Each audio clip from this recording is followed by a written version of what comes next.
Hingga pertengahan bulan Desember ini, penggunaan ruang ICU untuk pasien COVID di beberapa rumah sakit di Jatim sudah mencapai 62%, sedangkan untuk ruang isolasi biasa sudah mencapai 71%.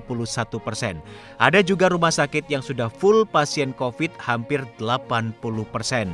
Beberapa rumah sakit di berbagai daerah bahkan ada yang sudah overload, seperti di Malang, Probolinggo, termasuk juga salah satunya RSUD Slamet Martodirjo di Pamekasan yang terpaksa menolak pasien COVID-19 untuk sementara dan berencana akan menambah ruang isolasi. Menurut Dr. Makhyan Jibril, anggota tim Satgas COVID-19 Jawa Timur, ada 758 klaster keluarga disusul klaster perkantoran yang menjadi penyebab tingginya kenaikan angka positif COVID-19 pasca libur panjang beberapa waktu lalu. Dan yang terbesar terjadi di Kabupaten Jember yang menjadi salah satu kabupaten yang masuk zona merah COVID-19. Kalau rumah sakit memang variatif ya. Kalau secara overall di Jawa Timur, semuanya ya, semua rumah sakit Jawa Timur, bor untuk ICU itu 62%. Sedangkan bor untuk kamar isolasi biasa itu 71%. Nah, yang menarik adalah ada beberapa kota yang rumah sakitnya beberapa full. Ada yang ternyata masih kosong gitu. Jadi memang masih belum merata. Karena kalau kita rata-rata ternyata secara keseluruhan memang bed ICU-nya masih 62 dan isolasi biasa masih 71%. Nah, di rumah sakit yang bornya lebih dari 80% inilah yang kita sarankan supaya pasien-pasien ringan, pasien-pasien yang tanpa gejala itu bisa dipindahkan atau nanti bisa dirawat di, seperti kalau di Surabaya kita bisa rawat di rumah sakit darurat lapangan. Kalau di Malang nanti di rumah sakit darurat lapangan Malang, dan di Jember nanti di rumah sakit baru Jember yang kita khususkan untuk COVID-19. Seperti itu. Artinya trennya naik turun ya, Dok ya? Iya, trennya memang naik turun. Memang seperti yang kita pelajari dari Jawa Timur itu dulu kan setelah bulan Mei, setelah libur panjang Idul Fitri, itu 2 minggu setelahnya naik, kasus kita sampai 500. Setelah libur panjang 11 Agustus itu naik, sama. Ini juga habis libur panjang itu naik. Dan ini uniknya adalah kejadian ini terjadi se-Indonesia Raya. Sementara itu, terus tingginya angka pertambahan COVID-19 selama sebulan terakhir, akhirnya membuat pemerintah Provinsi Jawa Timur kembali mempertimbangkan pemberlakuan kembali langkah pembatasan sosial berskala besar atau PSBB.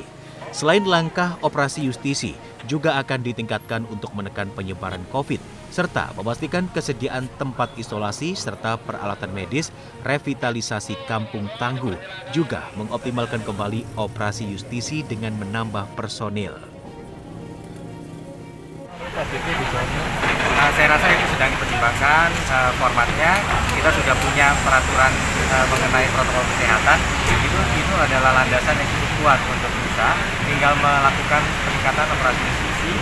Tetapi kalau misalnya dirasa perlu ada pembatasan spesifik, saya rasa ini akan dibahas bersama dengan Kementerian. Kalau saat ini yang diperkuat apa? Ya, operasi justisi artinya menambah jumlah dari tenaga personil untuk lapangan, ya. Tetapi saya bisa mengatakan titik beratnya ada pada satu, yaitu memastikan ada ketersediaan fasilitas rawat ya, kepada pasien COVID.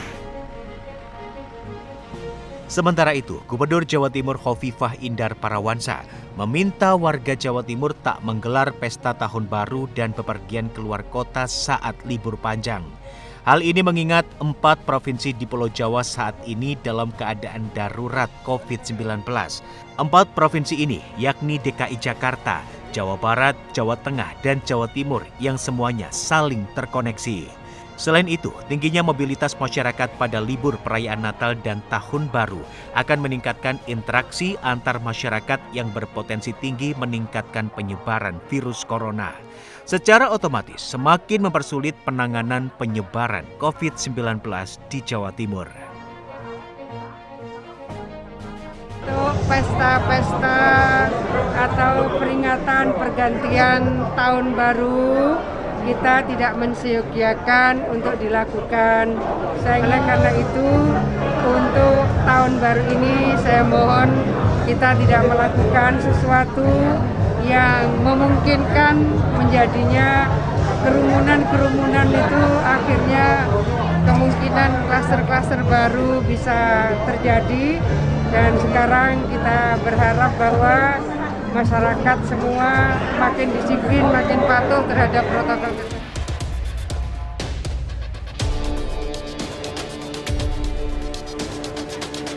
Waspada dan berhati-hati, serta pentingnya sinergi yang kuat antara pemerintah dan masyarakat menjadi kunci menekan persebaran virus corona.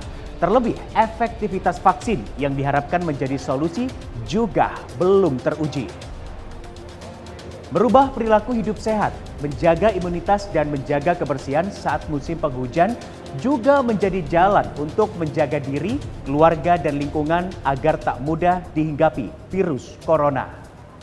Mewakili kerabat kerja yang bertugas, saya Helmi Kahaf pamit undur diri. Sampai jumpa di Sorot episode selanjutnya. Sorot, mengungkap fakta di balik peristiwa.